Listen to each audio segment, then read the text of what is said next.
I'm actually doing really well. It's something that I live with. It's definitely affecting my legs a little bit now, so walking is becoming a little bit more difficult. But as far as my playing is concerned, luckily it hasn't got to the point where it's preventing me to play anything. So I feel like I'm still at the top of my game, so I'm very thankful. You see it coming in the horizon, and you're attempting to, it seems like, get in as much as possible at this point. Exactly. That's why we finished the tour last year after the 71 shows and took a week off and then went into the studio. And we didn't come out of the studio until we started rehearsing for this tour. So we've done, since the end of September, beginning of October last year, we've done 4 projects. So All Blues being the first one. And when we go home, I'm sure we'll be doing the same thing again. So, because we have on the 4th project, which will be a solo record, the others are with my band. The band are on the solo record too, but specifically it's new material, and we'll finish that one off and then probably start the Christmas album. As I've never done one of those. Are you worried that you might be working yourself a little too hard at this point? No. I think that touring is obviously, whether I was dealing with what I am dealing with or not, being at my age, it's a little bit more tiring. But I think that I'm doing what I need to do for me personally, mentally as well as physically. I think that the thing that gives me most joy, which is my passion, is to play guitar and to play it in front of these amazingly encouraging audiences. I can't explain. It's every night I walk off with a tear, because they just emote so much warmth every night on this tour. So I can't thank everybody enough. It's doing me so much good, and therefore, my job now is to do as much good, and as we are raising a lot of money on this tour for IBM. So with Johns Hopkins, with my fund that we set up. So it's just in a not so good case situation, things are going rather well. Put it that way. You've always known that we're all here for a finite time, and we're all able to do things for a finite time. And as you said, you've been doing this for a very long time now. But since you've disclosed this, and since you've been very upfront about the fact that this is your last tour, do the shows feel different?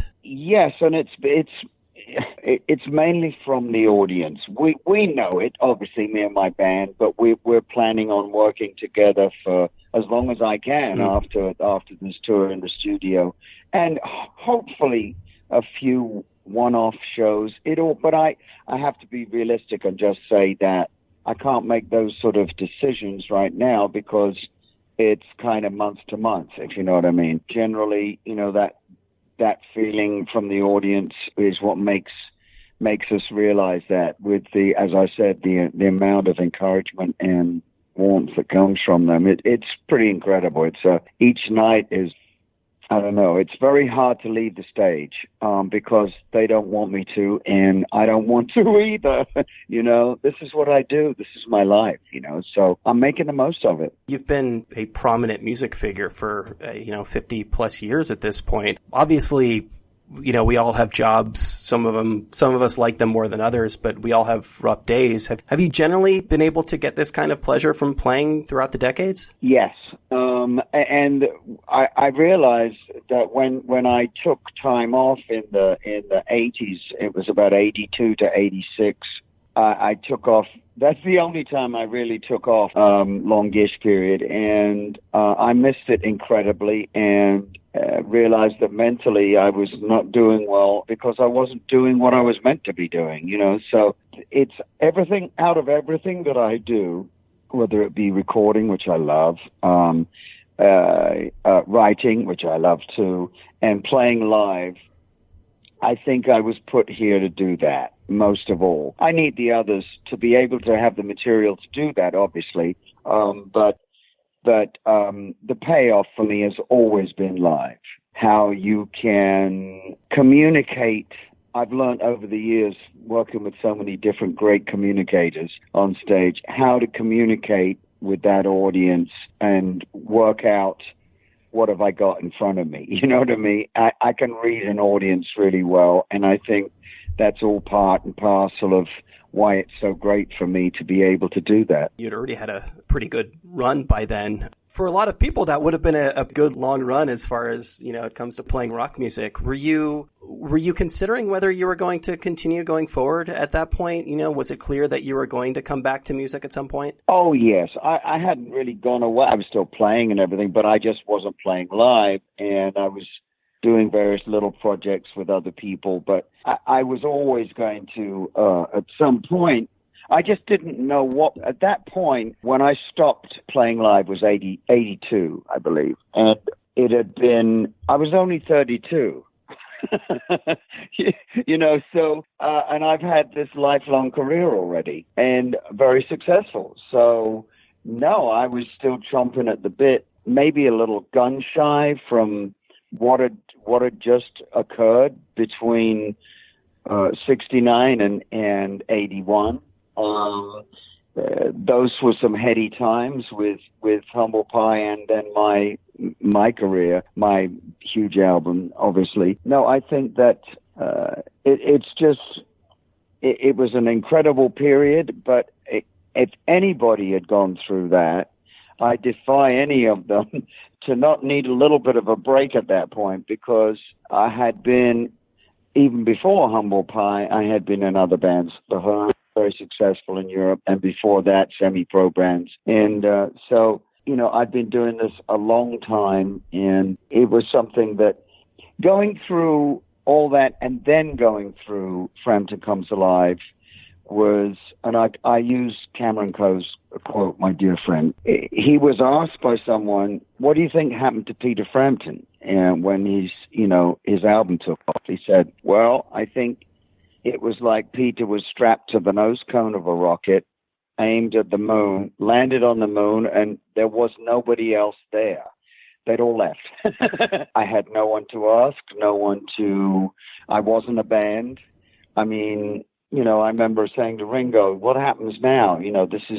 This has gone berserk here. And he said, I don't know. It's different for everybody. Maybe I shouldn't play my own trumpet, but maybe a lesser person would have gone bonkers, and lost it completely. I had my time with self-medicating myself with ups and downs and drinks and stuff, but luckily I got myself out of that, and, now I'm 17 years. So it's something that I think it is a very surreal situation where you go from nobody knows who you are except, oh, isn't he that guitarist on the left with Humble Pie that plays guitar, to the mailman and the elevator operator and the guy behind the counter at the shop.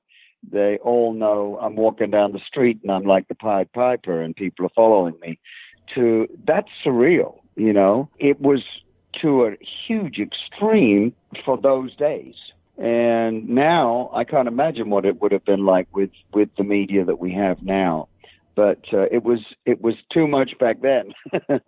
I get the sense, having listened to and read interviews with you, that you were completely content to have been the guitar player, to have somebody like Steve Marriott in the band with you, or later on, after a lot of this had already occurred, be in Bowie's bands, be his guitar player. Mm-hmm. How is it that you ended up being the frontman and getting out there in that way? By accident.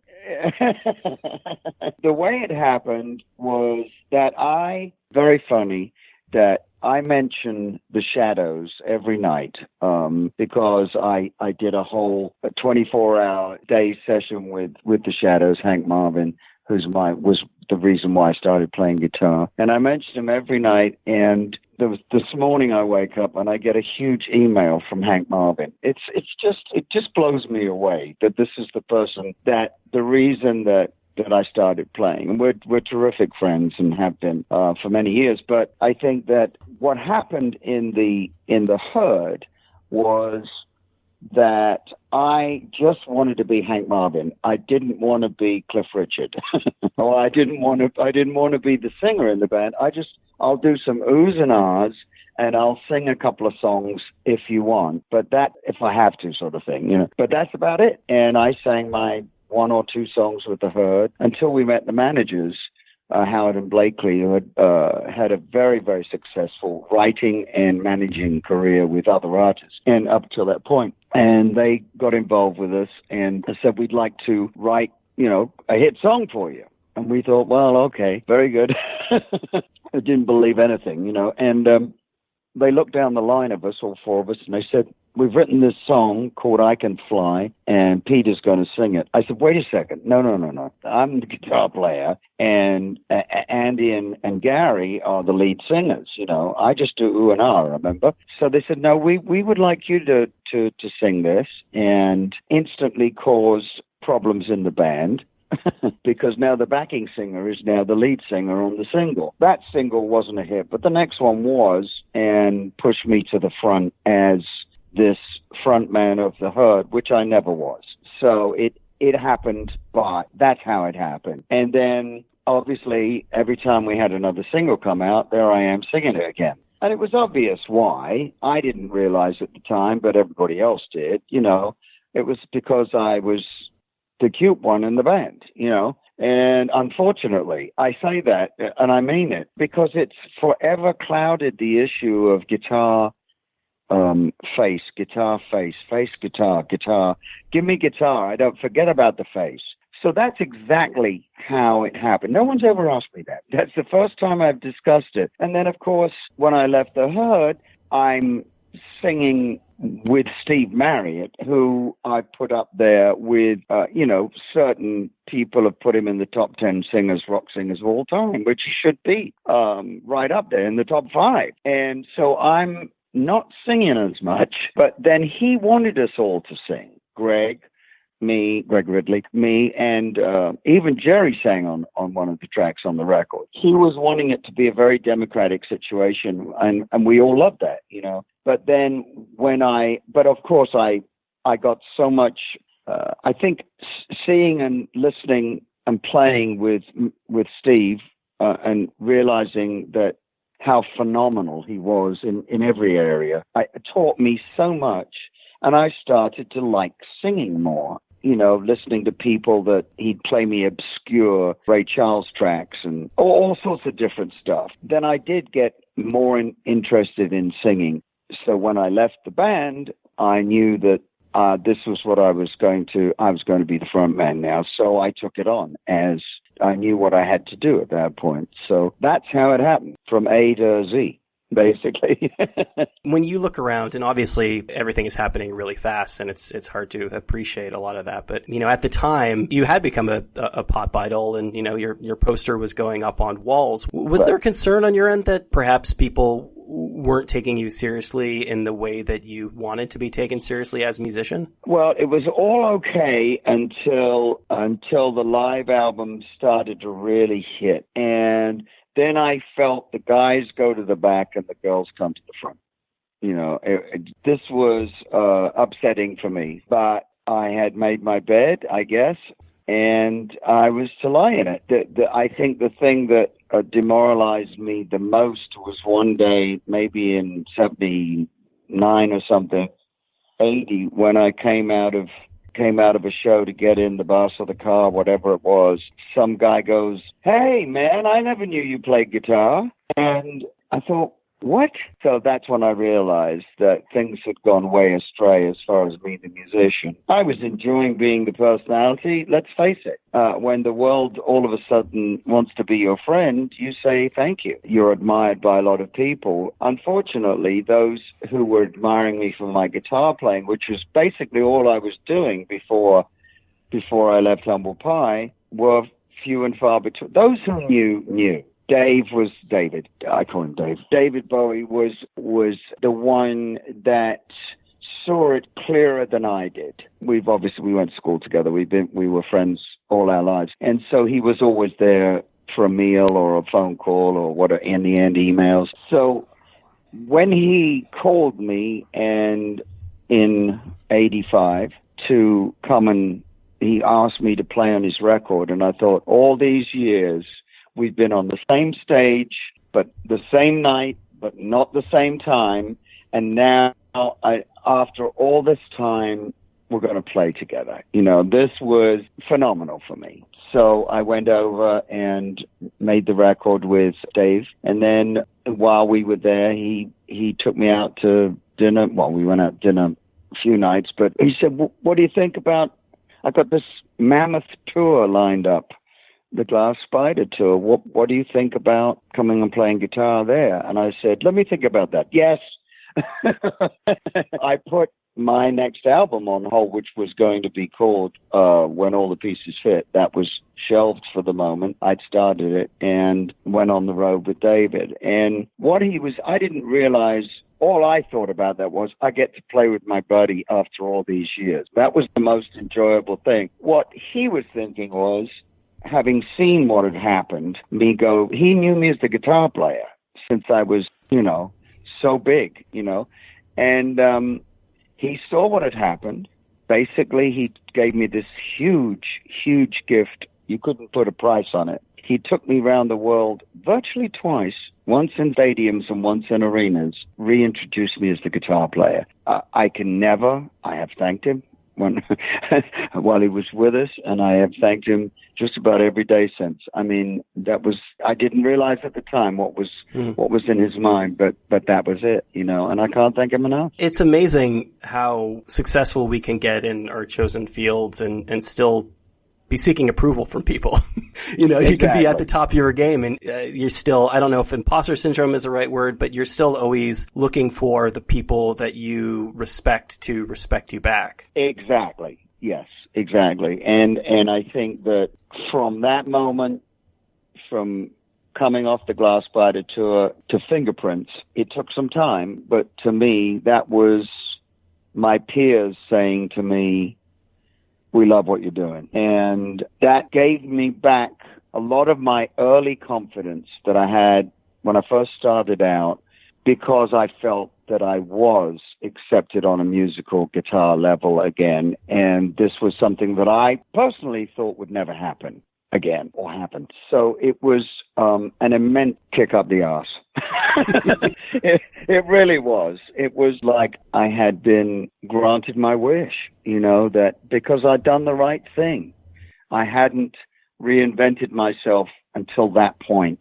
I was still trying to reclaim what was lost in the After the Comes Alive fiasco. Well, not fiasco. After Comes Alive came out and the big aftermath of that, Since then, 2005, it's been an incredible, enjoyable period of my life, and I'm very grateful. When you sort of come out of the ringer like that, do you come out with a newfound appreciation and you come out more mindful than you had been before? Oh yes, on every level. I think being totally out of control of the Frampton Comes Alive situation, because nothing was set up to make money at that point. It was all set up because we were trying to make money. Management were controlling everything. And basically when the money came in, they controlled everything then. So I learned the hard way there. And this as well as losing my musical credibility, I felt, and losing my money, that was a double whammy. So when you get to playing with David and then do Fingerprints and get a Grammy for it, it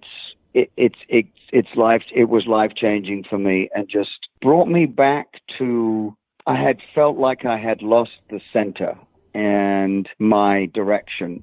And I think that I found my direction from Fingerprints onwards. It sounds like when this diagnosis came through 4 years ago that one of the first things you did was sit down and make a list of all of the projects you would like to do. I suspect one of the things that I would consider attempting to put myself in your place is when time comes to do that final tour, what the final song is. What's sort of the last song that you want to play on this tour in front of people? Do you have a sense of what that is? Oh, yeah, we do it every night. It's While My Guitar Gently Weeps. Obviously, having spent time working with George and being friends with him, when we lost him, I had at that point, and we lost him, I think, just before Christmas. So the next year in January, a few weeks later, I had arranged a charity concert in Cincinnati where I was living there, and it was all local talent apart from us, and it was for the local scene. So I said to the band, I think I was even, it was like the night before the show, and I called up the band and I said, look, let's try this. I said, let's do a tribute to George. We all know While My Guitar Gently Weeps. Let's try our version. Try it at the sound check and see if we can do it justice, and then we'll play it as the last number. And we did, and the crowd went absolutely berserk, and we couldn't leave the stage. It was one of those moments.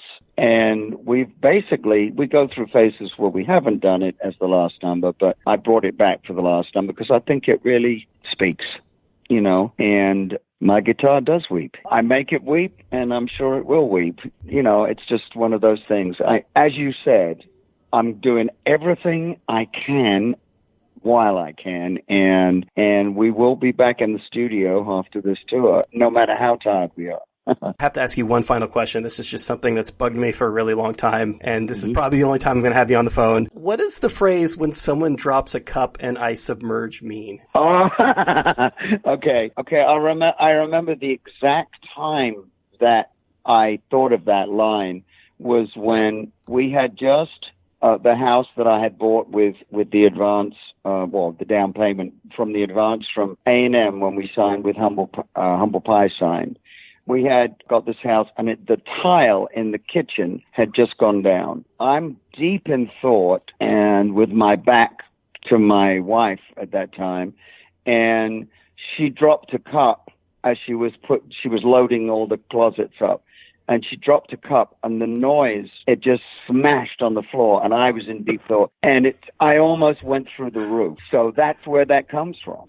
So it's an actual thing that happened to me. And for whatever reason, I'm very aware of sounds. I have a great sense of smell. I can smell something 30 seconds before somebody else does. And I can also sound. I hear things that people don't hear. Even though I'm losing my hearing, I still hear that. There you go. That was the legendary Peter Frampton. If you've listened to the show with any regularity, you know that we very, very, very rarely run phone interviews on here. But I was offered the opportunity to speak with Mr. Frampton as he's doing his last tour. Absolutely could not turn that down, and I'm glad we decided to do it because absolutely wonderful conversation with a wonderful dude. Thanks so much to him for taking the time to do that. Peter, as I mentioned, is on tour right now. You can also check out his latest record, All Blues. It is, as the name implies, an all blues record, and he had a really terrific acoustic record come out in 2016 with some renditions of some of his best-known songs. Thanks to Peter for taking the time to do that. Thanks to Cammie for helping set up that conversation. Thanks to you guys, as always, for listening to the program. If you like the show, there are a number of ways to support us. You can rate and review us on iTunes. We're on Google Podcasts, Spotify, and YouTube now. If you have any feedback, it's rylcast@gmail.com. Follow us on Tumblr. That's rylcast.tumblr.com. That is the first and best place to get all of your RIYL related information. Like us on Facebook, and that's about all we got for now, so stick around because we're going to be back next week with another episode of RIYL.